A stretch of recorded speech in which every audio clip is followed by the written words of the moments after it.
बिहार और मिथिलांचल की हर खबर देखने के लिए यूट्यूब चैनल सर्च करें, सब्सक्राइब करें और बेल आइकन दबाएं।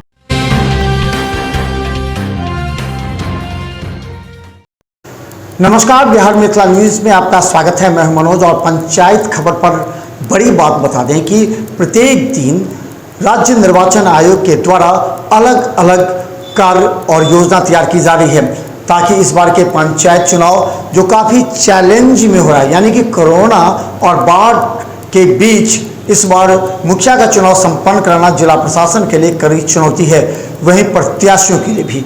तो देखिए, एक नई खबर आई है, वो ये है कि अब पंचायत चुनाव के बाद यानी कि दूसरे या तीसरे दिन मतगणना जो होगी वो प्रखंड मुख्यालय पर नहीं होगी, अब वो सीधा जिला मुख्यालय पर किया जाएगा।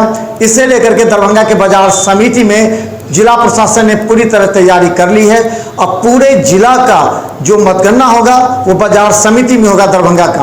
तो सभी जगह की ये नई योजना प्रसारित हुई है। चलिए देखिए, हम आपको दिखाते हैं बड़ी खबर। मुखिया और जिला परिषद के सहित जो 6 पदों के लिए निर्वाचन होने उसे लेकर के आज से वहीं नामांकन प्रक्रिया प्रारंभ कर दी गई है। देखिए एक रिपोर्ट। त्रिस्तरीय पंचायत चुनाव के लिए दूसरे चरण की अधिसूचना जारी हो गई है। इसके बाद मंगलवार यानी 7 सितंबर से 34 जिले के 48 प्रखंड में नामांकन का दौर शुरू हो जाएगा, जो 13 सितंबर तक चलेगा। उसके तत्काल बाद नामांकन पत्रों की जांच शुरू हो जाएगी। प्रत्याशी 18 सितंबर तक अपना नाम वापस ले सकेंगे। नाम वापसी के बाद जितने प्रत्याशी चुनाव मैदान में बच जाएंगे उन्हें उसी दिन चुनाव चिन्ह आवंटित कर दिया जाएगा। 29 सितंबर को दूसरे चरण का मतदान होगा। इसके लिए राज्य के 34 जिले में कुल 9,686 बूथ स्थापित किए गए हैं। सभी बूथ 6543 मतदान भवनों में स्थित हैं। मुखिया, सरपंच, वार्ड सदस्य, पंच, वार्ड समिति सदस्य और जिला परिषद सदस्य नामांकन करेंगे। दूसरे चरण की मतगणना 1 और 2 अक्टूबर को कराई जाएगी। कोविड प्रोटोकॉल को देखते हुए इस बार ऑनलाइन आवेदन भी शुरू की गई है। इसके अलावा नामांकन के समय अभ्यर्थी के साथ एक प्रस्तावक को उपस्थित रहना होगा। इस दौरान अधिकतम 1 वाहन की ही अनुमति होगी। नामांकन से लेकर चुनाव प्रचार तक कोविड गाइडलाइन का पालन अनिवार्य रूप से करना होगा।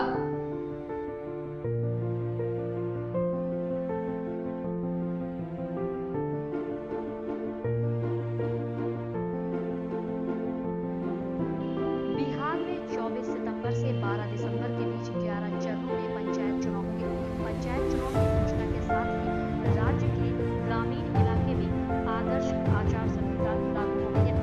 पहले चरण का मतदान 24 सितंबर को, दूसरे चरण का 29 सितंबर को, तीसरे चरण का 8 अक्टूबर को, चौथे चरण का 20 अक्टूबर को, पांचवें चरण का 24 अक्टूबर को, छठे चरण का 3 नवंबर को, सातवें चरण का 15 नवंबर को, आठवें चरण का 24 नवंबर को, नौवें चरण का 29 नवंबर को, 10वें चरण का 8 दिसंबर को और 11वें चरण का 12 दिसंबर को मतदान होगा।